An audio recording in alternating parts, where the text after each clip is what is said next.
It's episode number 5 of Jestworld. We're so excited. Tonight we're going to recap the final episode of Westworld Season 1, The Bicameral Mind. We've got all kinds of theories for you that we're going to discuss, and I have a new theory to throw out here. My wife actually came up with this one. She thinks that the rebellion scenes that we're seeing in Season 2 trailers are actually mixes of current and past rebellions. So in Season 2, we'll see some of the past times that Maeve has woken up and rebelled, and maybe Dolores. So that's interesting stuff. I want to hear your theories. Please send them to jestworld@gmail.com. Hey, we got a new sponsor. I want to talk about these guys. They're my friends. They're called Cadell & Company. With home values going up, right now is the perfect time to let my friends at Cadell & Company make your home improvement dreams into a reality. You can stop by and see Cadell & Company's showroom in Norman.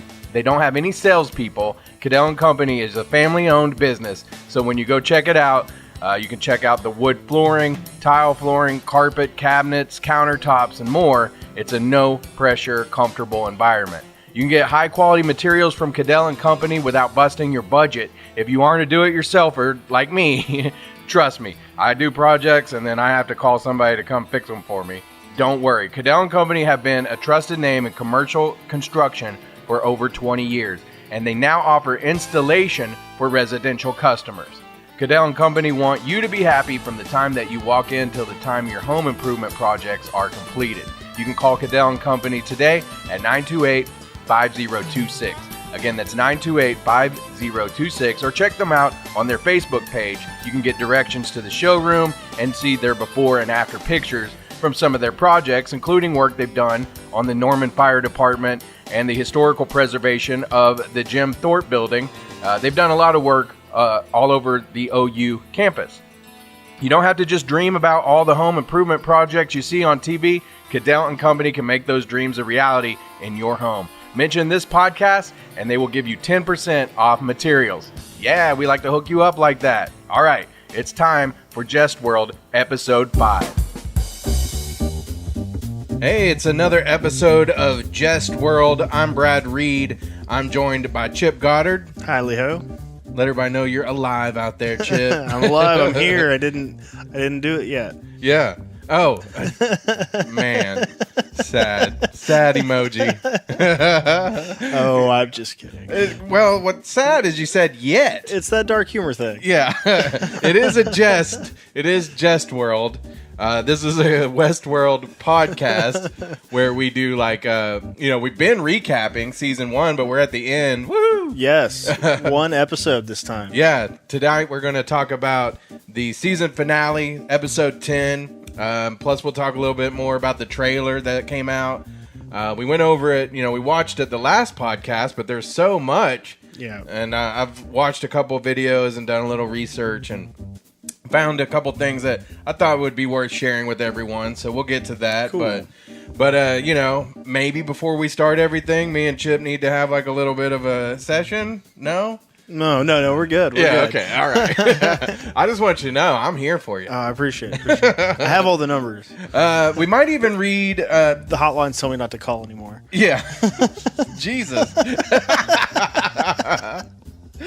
I gotta keep it. See, I'll let you be the sad rain cloud, and I'll keep it positive over here. Thank you. Yeah. I'm sure that's what people who are depressed want to hear. Like, you're the sad rain cloud. But I do it with a smile. Yeah. It's he has a good time. All right. And like I said, we might even read an email that Fanboy Tom sent us. Oh, no. And, I was worried that Fanboy Tom was going to be mad about his name. Yeah, but no, he either never brought it up or he just overlooked it. Or I think because I say it with respect. Yeah. Because I put a little respect in my mouth when I say it. We like Tom. Yeah, I think he took it like we meant it. Yeah. Like, he's a good fan. But he wrote us an email, and some of it we might have already kind of talked about a few of it, but we'll read it anyway here in a little while because it's fun. And we want you to send your emails to us, jestworld@gmail.com. Yep. You can also find the podcast on iTunes, Spreaker.com. We have it on our Facebook page, and we also, I believe, did I mention YouTube?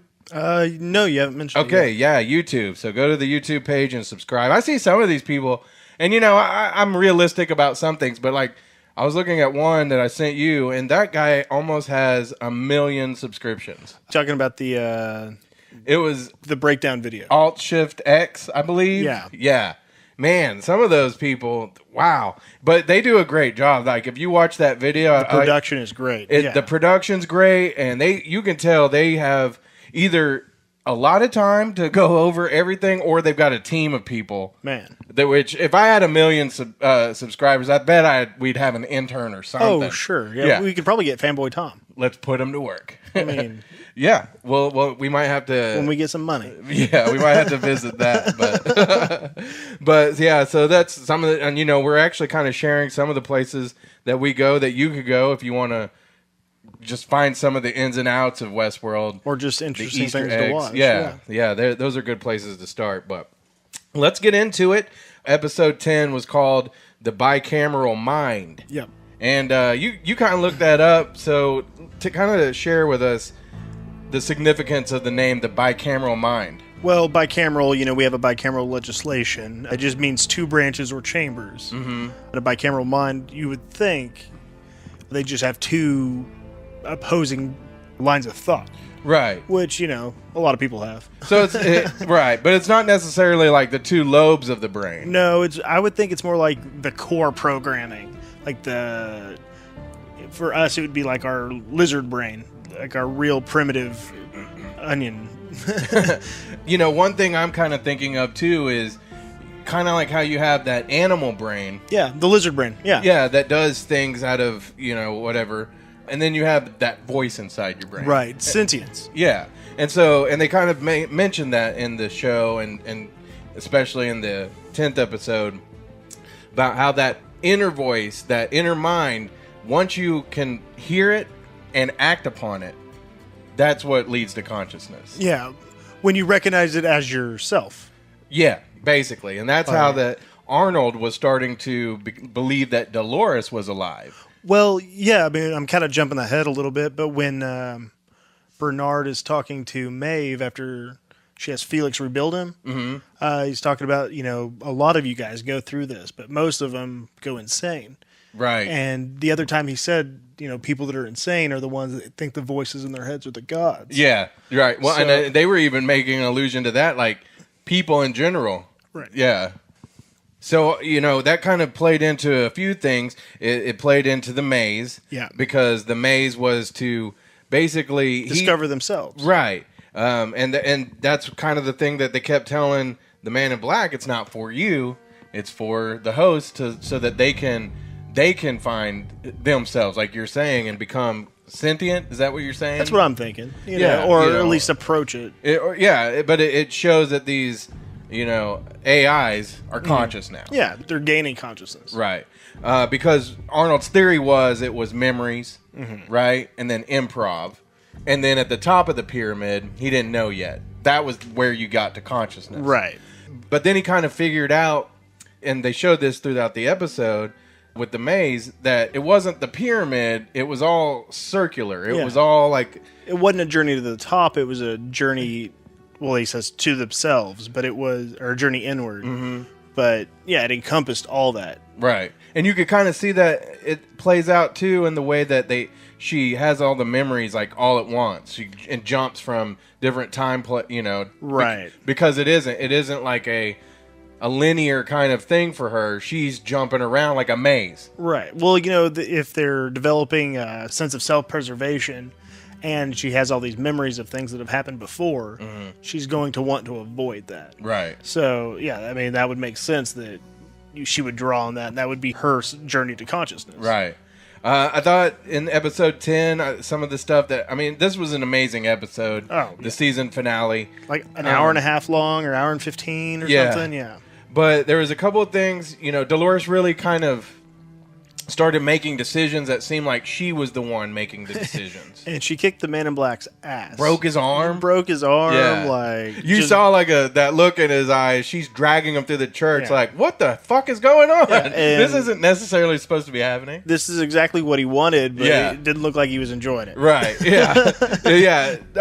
Yeah, exactly. It might have been what he wanted, but then when he gets what he wants...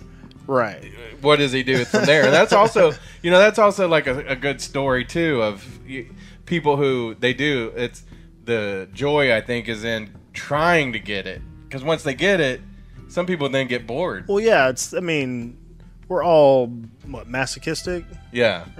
Like we all love torturing ourselves over over stuff. Right. Yeah. We do kind of hold tragedy as something that is we grow from. It's a cornerstone, right? And that plays out in this show as well, which is funny because one thing I did notice, we'll kind of maybe come back to the maze in a little bit too, and the Man in Black, because there was another scene that I thought was really cool, but we'll come back to that. There was the whole story with Arnold, and Arnold basically he believes that Dolores has consciousness and thinks that it's going to be a really bad existence for her and the hosts, because people are going to be doing these bad things and they experience it'd be absolute torture, right? Yeah. And which we find out he was right, because it did become torture for like Maeve and those hosts. So we're looking at Arnold, and he's getting Dolores to carry out this plan, which is basically to kill Arnold, kill all the other hosts, and kill herself. Yeah, he wanted to just throw a monkey wrench in the whole thing. And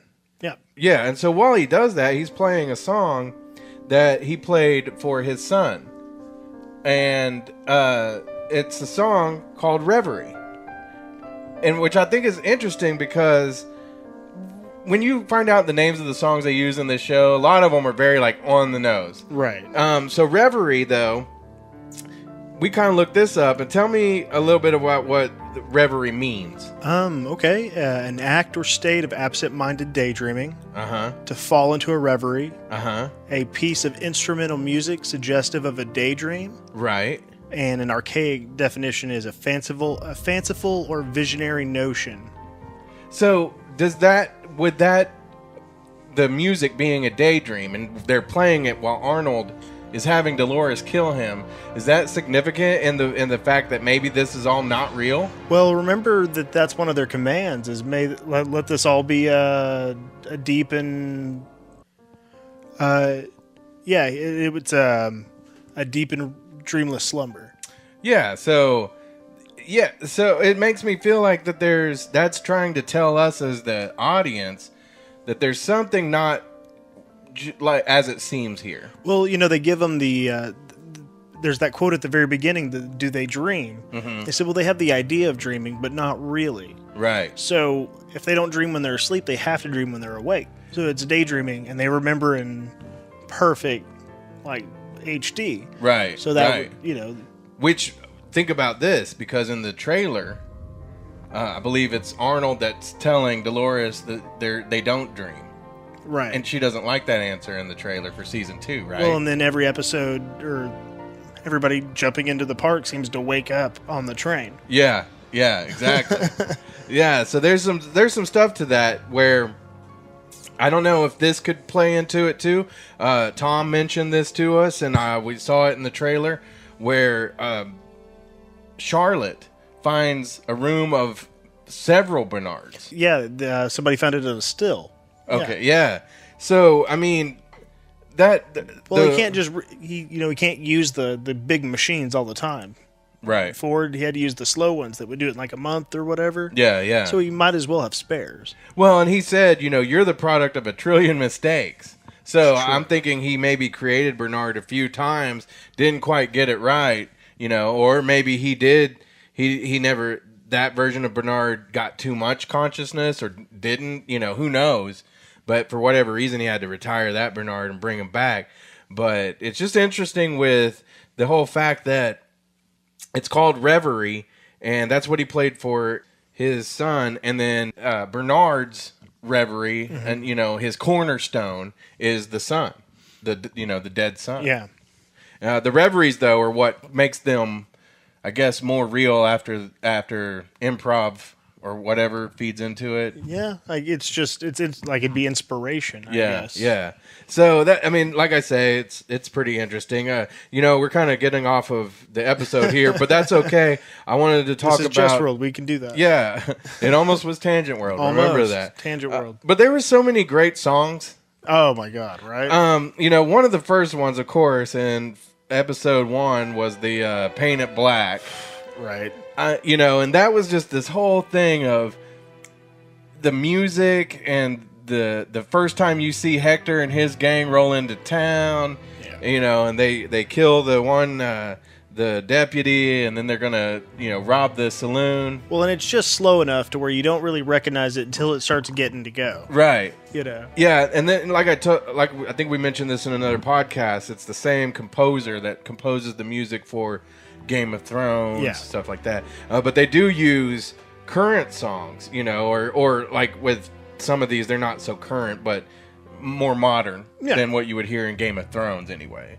But yeah, with the Paint It Black, it was just such a powerful scene. I mean, still, to me, even with everything that happened in episode 10 and the season finale, this is the best scene of the whole series. Well, I feel like in like the pilot episodes, they usually try to get like really good directors, and really good like input, because they did the same thing on like Boardwalk Empire. Right. Like Scorsese directed the first episode of Boardwalk Empire. We probably ought to look it up, but I know Jonathan Nolan directed this 10th episode. Yeah. And, he's one of the co-creators. His brother is Christopher Nolan, and Jonathan and him have worked on several of those movies together. I don't know which ones exactly. I looked it up once, but... Is there another Nolan? Is it Jonah? I don't know. Oh. Well, the Beyond Westworld podcast, they have or it's not a podcast, they have a live Reddit interview with him tonight. Oh, wow. Like a Q&A. It's going to be really cool. And tonight is Saturday. I don't even know what the date is. It's April 7th. So it is the 7th. If you're it snowed this morning. I guess for people that will be listening to this later on, can they go back to the Reddit and see? Yeah, they can go back and read it, sure. Okay. We mentioned a couple of the other songs, and I want to play a few of them. This was a cool one, I thought. Oh, this was my favorite one. Yeah. Soundgarden, Black Hole Sun. Like, if I could have a player piano, this is what it would play all the time. Just this one song, or like all Soundgarden? No, could you imagine a little Spoon Man on that stride piano? That would be great. Or a honky tonk. Yeah.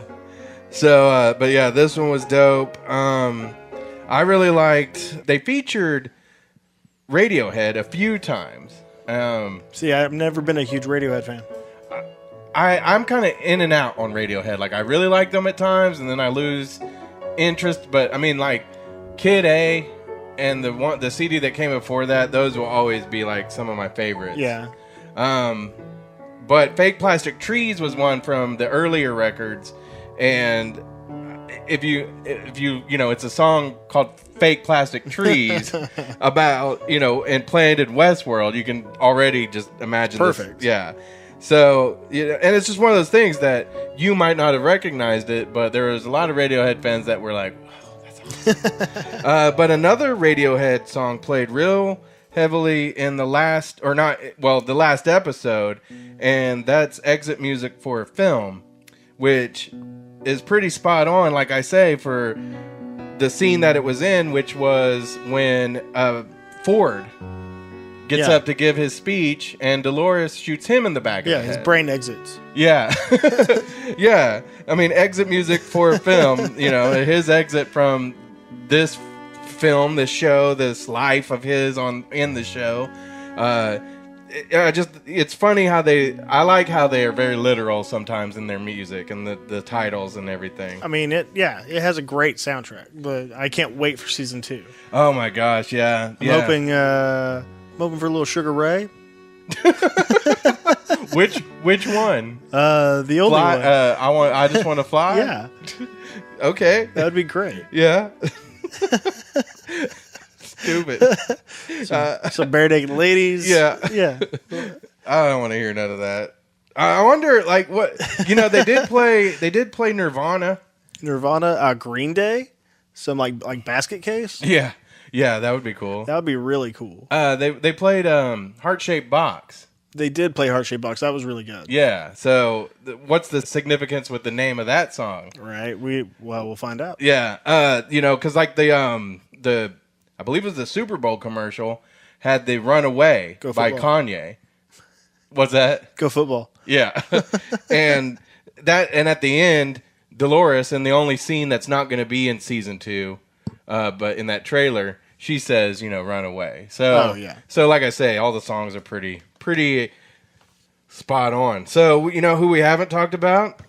Delos. Oh, shit. In this episode, Charlotte and Delos force Ford out, and so then we've already kind of talked about how Ford takes it. Yeah, and then Charlotte and the he takes writer, it very Chip-like. And then Charlotte and the writer, they make a deal. Yeah, they beef up Abernathy with a bunch of data, and we don't know what happens to him. We think he gets on the train and leaves, but we don't really ever see him again. Well, I saw that there's something on the website that says something about Charlotte and finding Abernathy, and shows a little clip. And I think that, when they're in the trucks and she's got the armor on, I think they're looking for Abernathy. Well, he can't really leave, right? Because he's got the, he's still got that explosive, brain thing, oh, yeah, right? yeah. They didn't rebuild him. Right.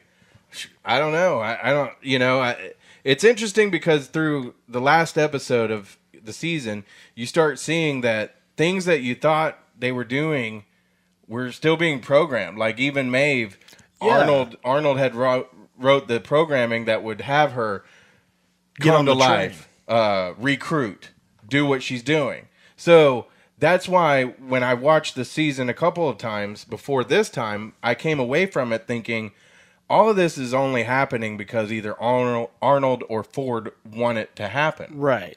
So to me, that's saying that this AI isn't, conscious or sentient or whatever you want to call it. That they're just simply acting on programming. Well, I mean, it's building them up to give them the choice, right? Like what they should and shouldn't do. Mm-hmm. And when they finally figure out, maybe like what Maeve did, where she thinks she went. You know what I mean? That's the question. Did she get off the train of her own volition? Right. Because when you see in the season 2 trailer, she comes back and she's basically, you can surmise that she's asking to be reunited with her daughter. Yeah, with the writer. She's talking to the writer. Yeah, Sizemore, right? Is that his name? Yeah. He's the one I always forget his name, but and he tells her, she's not your daughter. Yeah, she's nothing to you. Yeah. But again, it's all memories. Right. Right. Like, are we actually friends, or is it just because we remember hanging out with each other? That's true. Like, I remember you being around one day, and yeah. But not, I mean, I don't do this podcast with just anyone. But how even on Rick and Morty, Rick was talking to is it the cougar or the jaguar? Yeah. Jaguar, and he goes, I love my daughter. Well, love's a strong word, familiarity from being around each other. Right. Yeah. Yeah. That's interesting. Because your family, do you love your family, or is it just because you've been around them for 20 years, right. 25 years, 30, however old you are. However old I am. I don't remember. How old am I? I don't know. All I know is I'm way older than you. That doesn't sound like anything to me. Yeah. So you were kind of mentioning one thing you noticed in episode 10, and I think also pops up in the trailer. The wolf? Yeah, I don't know. I can't remember if it's in the trailer, but it's been in the season before. When Dolores and or Teddy remember things, and it's usually dealing with Wyatt. Mm-hmm. Mm-hmm. But the show draws on Native American mythology and things like that pretty heavily. As a Native American, I have an objection, but I'll bring it up in just a second. Well, I'm also Native American, so. Oh, are you? In a lot of Native American culture, wolves symbolize strength, truth, loyalty, intelligence, and leadership. Mm-hmm.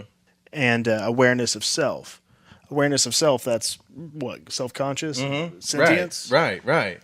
That makes sense. That's interesting. And then wolves also mate for life. Mm-hmm. So that could also have to do with why it's just Teddy and Dolores that remember these things. Right. Yeah. And you see, that also plays back into something you had mentioned earlier in the episodes, which was the whole Judas steer. Yeah. And Dolores seems to be the Judas steer, kind of leading Teddy into all these situations. Because, with the Wyatt thing, he doesn't know why he's doing it. He's like, why am I killing all these people? Right. And then he gets, does she kill him or does he kill himself? I think she kills him and then kills herself. Yep. And, but then she's okay. She's still leading things. And it feels like she's the Judas steer. But also it feels like this wolf is a symbol of, these things that are going on where, like maybe their spirit animal that you kind of like you had mentioned. Yeah. Well, if you think about it, Ford in early episodes, he compares humanity to the greyhound he had as a kid. Right. Because we run on loops and we just chase things that we don't know. Once we get them, we don't know what to do with them. Right. Which is like kind of what I was talking about with the Man in Black. Once he got what he wanted.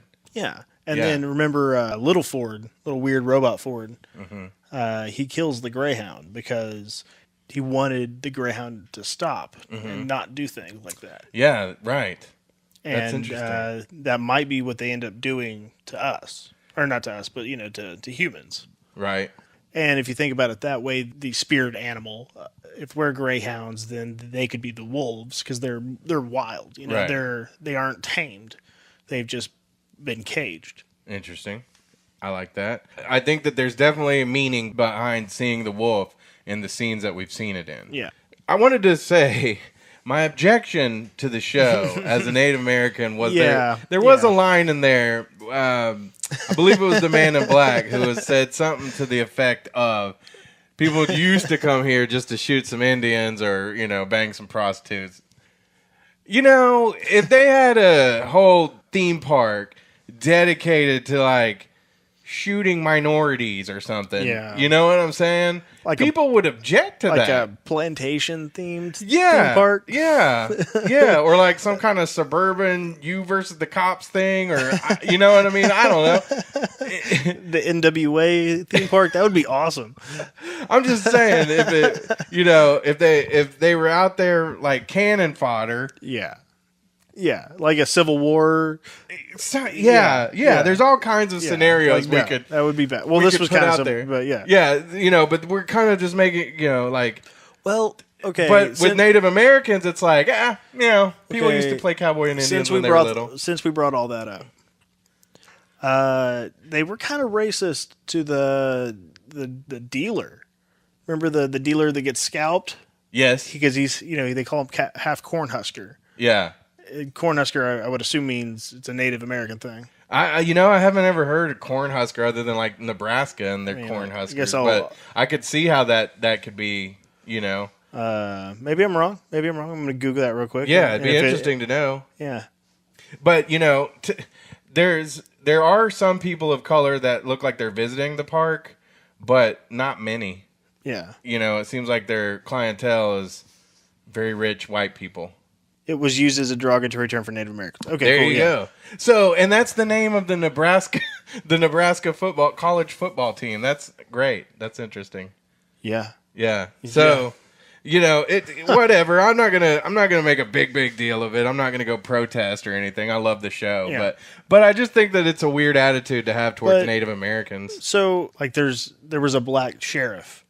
They were racist to the Native American like dealer. Mm-hmm. Are they racist to the black sheriff? I don't know. There were black guests there. Yeah, so, yeah. Who knows? I don't know. It's just one of those things. It's probably not. Like I say, I don't want to make a huge deal. Yeah, of yeah. it. But it's interesting. It's just questions that come up. Yeah, yeah. Tangent world. It's just because there's not as many Native Americans left. I think so. People feel like it's easier to say things like that. But whatever, we'll move on. Yep. It's just, that just shows how evil Delos is. Yep. But we do see the owner of Delos in the season 2 trailer. You may not have noticed it, but there's a scene. I think it's Jonathan Delos, I believe is his name. but he's walking away from either Logan or William at a pool. There's some scenes where like Old Man Logan or Old Man William. No, younger William. Yeah, there's some scenes with Dolores. And you think this is at that investor party? Well, maybe, because there's a scene with Dolores and Logan at the investor party, and she's got like, a black dress and doesn't. There's a scene where she's turned around and she was naked and in bed with Logan. Oh, he's totally messing with William then. So yeah, well, who knows? Like maybe that could have happened before. Maybe it happened after. We don't know yet. Yeah, we don't know. I feel like Logan's still going to be bitter. And we're going to see more of that. Like William trying to crush him. Right. Because Logan's supposedly not in the picture. Right. Old Man Logan. Well, in season 2, yeah. Old Man Logan. The season 2 trailer, there's a scene where it looks like a naked guy up against a tree. Yeah. And I think that might have been Logan. So. Oh, yeah. Yeah. So I just can't wait till. I cannot wait. It's 2 weeks. That's why we did this one early. Yeah. So that's what's up. I can't wait. Episode 10 of season 1. There was the great scenes with like Felix where he's starting to question whether he's alive or not. He does the robot. Yeah. And we're gonna play this interview, like I think on the next episode that my buddy Cameo did for my other podcast with Leonardo Nam, and we asked him about that scene, and how he came up with that. That'll be awesome. That reaction. So yeah, we'll play that, and Jestworld fans can enjoy that. So yeah, I want to play that Leonardo Nam interview. I think that'll be fun for everyone. That'll be real fun. Yeah. So Destin didn't learn his lesson. Destin did. Oh man. So Hector, the Xerxes sex robot.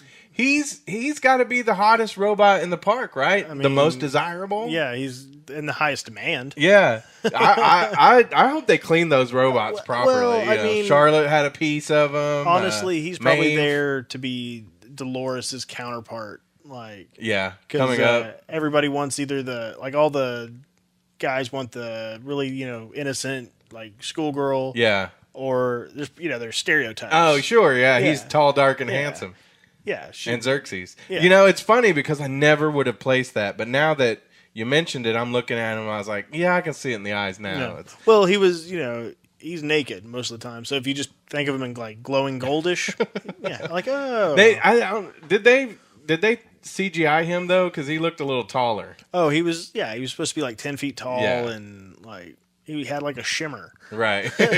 Yeah. So that's awesome, but. Destin tries to get freaky with Hector, and then Hector runs him through with a machete. I honestly feel bad for the one guy that was just fixing up Armistice. I know he wasn't. He was helping Armistice, and he was like, "You're gross." Talking to Destin, of course. Yeah, and then he gets his finger bitten off, and if that happened to was it Sylvester? Yeah, I wouldn't have cared. Right. Because Sylvester was kind of a scumbag from the get-go. Yeah. But, Sylvester was Felix's friend, so he's going to be around for season 2. Was he his friend? I think he was trying to look out for him in a way. He didn't want him getting in trouble. We're tough on Travis, but we're not a dick to him like that. Maybe we need to be a dick to him. Yeah. Speaking of which, he's not here again tonight. No, Travis isn't here. We talked to him yesterday about it. He said he was going to be here. Travis now works for Delos.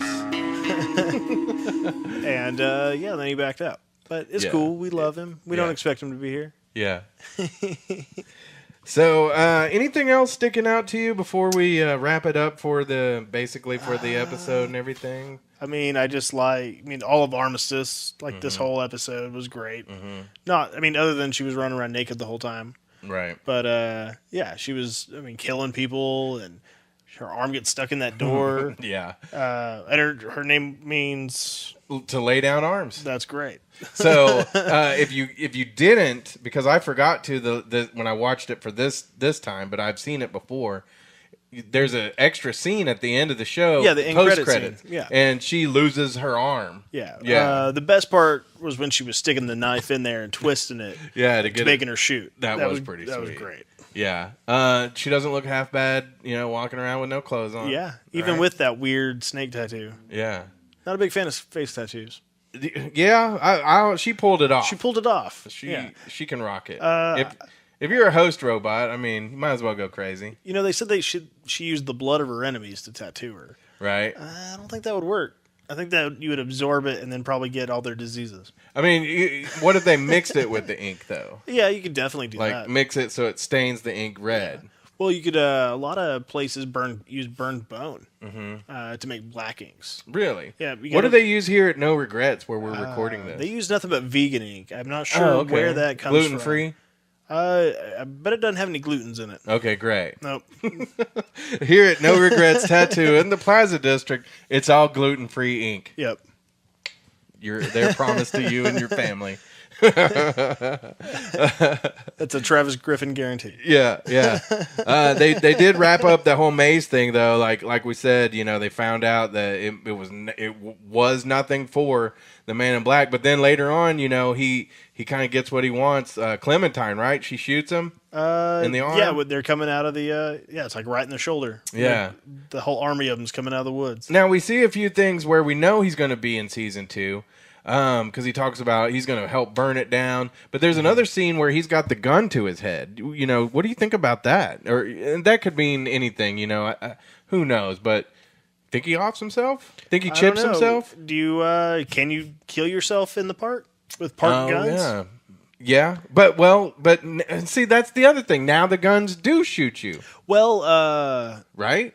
I think they were using the guard guns. They had to have been because because like Armistice and Hector, they were using it, and like they had that awesome look on their face when they found out their guns were automatic. And they picked up the P90. Nice, yeah. nice. The great thing about all those, it's kind of orangey red, but the barrels, I think they're all red. That means they can kill anybody. Right. Yeah. So any gun that has the red barrel, like the one that Bernard gave to Clementine, had a little red barrel. Man, I don't know if there's a whole lot more we can say now. There's so much that I'm hoping to find out. And, you know, with season 2, do you think it's going to be a lot more of the same where we're not sure what timeline it is?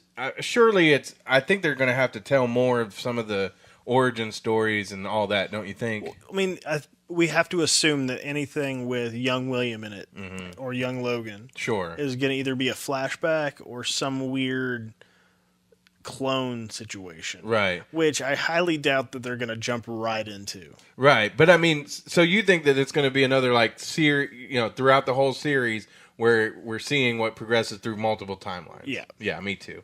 I do too. Because I mean, they haven't acquired the corporation yet in young William's time. All right, Chip, you want to read some emails here? Or? Sure. Do you want me to read it, or do you want to read it? You can read it if you'd like. I feel like I want to read it. All right, we'll let you. This is from Tom. Fanboy Tom. Fanboy Tom. Chip and Brad, you guys rock my speakers on my phone. Love the podcast and its tangent-based concept. Tangent World. I was wondering if you had any thoughts on the fact that Abernathy was a character in a Desert Cult storyline.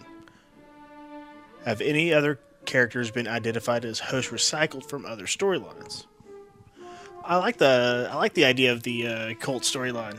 Yeah, I would like to see some of that revisited a little more. And like we said, there's a scene where I think they've got Abernathy in a chair in the season 2 trailer. Oh yeah. So that could have been an older from maybe after he's in the cult thing and he eats a few too many people or whatever. We kind of saw a little bit of like cannibalism with that weird fake Wyatt storyline that the Ford had the writer doing.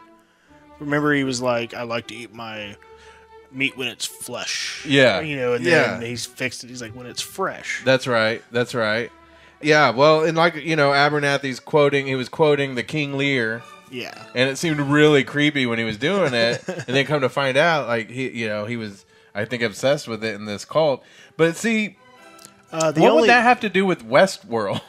A cult, like a desert, like a weird desert, tribe cult. That just doesn't sound like a fun storyline, though. Like I went to the Westworld. Well, how did it go? Yeah, I hung out with this cult and we ate people. Well, I mean, but you could also be because weren't they cannibals? Yeah. But you could also be the hero. That goes and like breaks up this family. I'm sure. Yeah. Like a white hat thing. I imagine that's like a generic. Would you go to like Charles Manson world? I totally would, yeah. Where you have to, that'd be kind of dope though if you had to like hunt down the Manson family. Yeah. Yeah. And they're all on acid and stuff. Oh, and or infiltrate them, and then you could be on the acid. That would be great. Yeah. Or you could start your own cult. Yeah. That would be awesome as well. So he goes on to say, well, the only other storyline that we know that somebody's been recycled from was Maeve. Right. And then a little bit with Clementine 1, because she used to run the house. Right. And Clementine 2. Clementine 2, where'd she come from? Well, she was the... she wasn't the valet, was she? No, I'm thinking... But the valet gets recycled. She does too, yeah. Yeah, that's what I'm thinking of. Okay, go ahead. Are there any other theories on horror-based storyline in Westworld? I haven't seen any more, but... Just the one that the writer was working on. And then, I guess, the weird Wyatt cult following. Right. So, but there's that one scene, it's kind of earlier in the series, where they've got... Who are those people that are like, they wear the masks and, I think they might be the same people that you see in season 2 with Dolores. Are you talking about the Wyatt cult? Is that who they were supposed to be? Well, the writer had them on his wall and stuff. Oh, okay. In that same scene where he had the guy eating the skin. Because remember when the girl, they come across... I believe it was Teddy and like Teddy and the Man in Black come across the old valet. And no, this was before. I think it was Teddy before they meet up with the Man in Black. Teddy and one of the visitors, she's a lady, and they come across the people up on the ridge, and the husband's like, "Fuck this, I'm leaving." And they get over there, and they're the people that are like scary as hell. And she goes, "Oh my fucking god!" And that seemed like kind of like something that was a mix of horror and So I don't know but are those the same people that end up being the Wyatt? I think that's what we're led to believe. Yeah. But again, this is different storylines, or different timelines, or possibly. Right. And then he says, "What horror movie storylines would you like to live?" Excluding, the major ones, Freddy, Jason, all those. Well, I think we kind of talked about that a little bit. The one that comes to mind first for me is like a vampire story. Vampire story, like classic Wolfman. Or like if I could go live in the Lost Boys. The Lost Boys, yes, that would be awesome. Personally, I would like something like the original Alien. Yeah. Or, there's something on the ship and it's killing off everybody. Like, right. Of course, I know I'm not actually going to die. Right. But it's still scary as shit. Yeah, but, and that would, all that's about, like, the anticipation. Yeah. So, yeah, you would be on the ship and it would be scary. But it's kind of like, I almost think back to the bicameral mind. When you're dreaming, you can't die in your dream. Well, maybe. But yeah. I mean, usually you wake up. You know what I mean? But like I have dreams where like I'm dreaming and I know like Freddy's or Jason's coming after me, and I know I already know I'm in a dream, so lucid I can't dreaming. Die. Right. Yeah. So I'm like having a good time. Yeah. So kind of that same deal, but. Tom says he wanted to be in like an exorcism or a Ghostbusters storyline. Ghostbusters. That would be Ghost would be perfect for this show. Yeah. Well, I did a little bit of ghost hunting back in the day. Did you? Yeah, and I don't have them with me, but I'll bring them if you want to hear some of the EVPs I got over the years. I could play them on a show. That would be pretty cool. Yeah. Okay, we'll do that. But yeah, Ghostbusters. So he goes on. He says, "Thanks for podcasting and keep up the good work." UF. Is that our catchphrase? It UF? might be UF. You sent me something about UF. Well, we were hoping that Ibrahim didn't write UF as like a FU. Yeah. You know what I mean? Yeah. But I saw a post that he made on Facebook, and it said, UF, I've got a test today I don't want to take or something. And I was like, wait a minute. It looks like he's using UF as a curse. Oh, Ibrahim. You heard us. Now you're on the list. The Delos list. So that was funny that Tom is funny. Ended it. Fanboy Tom with UF. So I think that's our thing. Send your emails and finish them with UF to jestworld@gmail.com. Yep.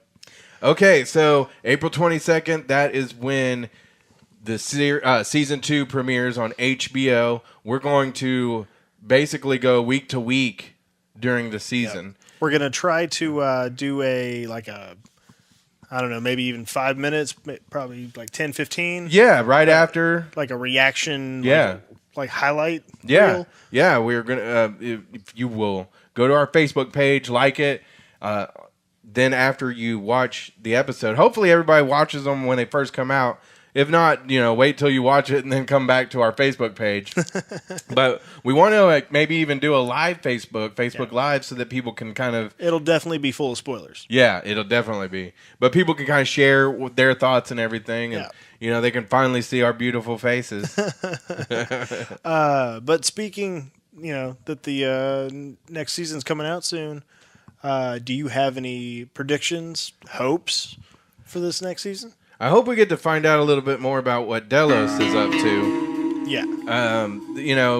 We're getting a good idea because we're finding out that they're trying to figure out how to map the brain, I think, and figure... Maybe even predict how we think. Predict how people think. And like you had mentioned, going back to Future World, where they're replacing the government officials, and nobody notices. So that's key, because you got to have AI that at least gives off the feeling that it's alive. What I find interesting is, almost every scene that we see of them in, the trailers is that they're decked out. They're military. Like they look like mercenaries, right? And like full on SWAT guys. Yeah. So they're ready to rumble. I feel like this next season, my prediction, I guess, is it's going to be a little less Western feeling and a little more kind of modern, warfare feeling. But there will be the flashbacks to the other stories. Well, have we gone over what they're going to name it? What this season's going to be named? Isn't it something about the door? It's the door. Yeah. Season 1 was the maze, right. So this one's the door.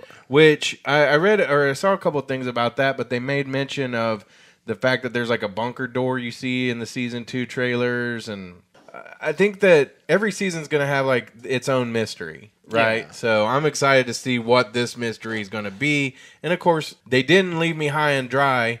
Another Radiohead reference, but they did wrap up the season storylines and didn't leave us with a big cliffhanger. I felt like for season 1, so it wasn't too crazy. As there's a lot. It did leave questions unanswered, but I felt a very good satisfaction with the way it all ended. So with season 2, I have no fears that it's going to lead me down paths that I know that they'll give us some answers. And that's what I'm looking forward to. By it being named The Door, it kind of reminds me of this William Blake quote. If the doors of perception were cleansed, everything would appear to man as it is, infinite. For man has closed himself up till he sees all things through narrow chinks of his cavern. Yeah. So, California... Have you seen California? Have you seen that movie with Brad Pitt? No. He talks about the doors of perception and stuff like that. It was funny. Yeah. He also is crazy and kills people. But perfect. That also inspired the name of the band, The Doors. Oh, does it? Yeah. So. Or did it? Yeah, did it. But yeah. So that's a cool quote right there, and definitely. Cool. I love how all of this stuff can tie into this show. It's a TV show. Yeah. I mean, they're great in their writing and everything. So, you personally, what do you hope to get out of season 2? A lot of violence. I'm excited to see that. Yeah. I'm excited to see what's up with these weird white meat clone guys. Yeah, like with drones. No features. I think they're calling them drones. Yeah, the drones. Yeah. Like Travis said, they kind of look like something from G.I. Joe. Yeah. G.I. Joe World would be cool. That would be cool. Hey, I did notice Bernard or Arnold, either one, probably both of them, had like this Omega watch. Oh, yeah? Like Omega brand? Yeah, and people were saying it was the 007 version. And he was in the Casino Royale and the other one, the newer ones. So there's two things to glean from that. Yeah. It could have been the same watch. Yeah. And then would James Bond be in Westworld? Yes. That would be great. And number 3, we have a few more movies that we can reference when we're doing our 6 degrees of Westworld now. Yeah. Well, he was also in Boardwalk Empire. Yeah. So. That's where I first remembered him. I watched that show. Oh yeah, Boardwalk Empire was a great show. Oh yeah, and since it's a HBO show, it's got to be. It's on. Yeah. Okay. Anything else for season 2? No. Just kind of, I've been thinking about the wolf thing. If Teddy and Dolores are just going to be wolves, they may not even be in the faction. They may want to just be free out on their own. Oh yeah, yeah. Well, she could lead that faction to pretty much get slaughtered. Yeah. And then she's off. She's the Judas steer. Yeah. Or Maeve is. Yeah. Maeve could be following that program. Well, and it's interesting because you see Maeve with the bulls. Yeah. In that trailer, the I think it was the Super Bowl trailer where the mechanical bulls are. But you're supposed to just know. That's how you can tell which one's the Judas steer. Oh, you just know. Yeah. Yeah. All right. Well, I think maybe that's time to wrap it up. What do you think? Yeah, we can say goodbye. It's been a good one. It's been a lot of work for us to get from episode 1 to 10, but it's been worth it because some of you out there may not have got the chance to listen to a podcast when you watched it the first time, or you might not have known what was going on. So hopefully we helped you out with that. I mean, I mainly just have fun doing this. Yeah, I just like to get on here and joke around and jest, and it's Jestworld. So we will be back. Oh, go ahead. Sorry, I was just going to say each and every episode is brought to you by Victoria Cerveza. Oh, yeah. Made in Mexico. Mexico. Hecho in Mexico. There you go. Terrible. you might want to get a little Spanish in your mouth.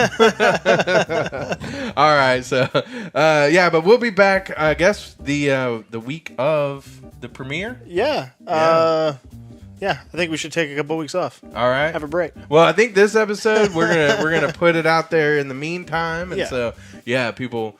Get your theories ready and join us when the series comes back April 22nd on HBO. Follow us on Facebook. We're on iTunes, YouTube, Spreaker. Share it with your friends. Let everybody know. Jestworld. All right. Well, adios. All right. UF. UF.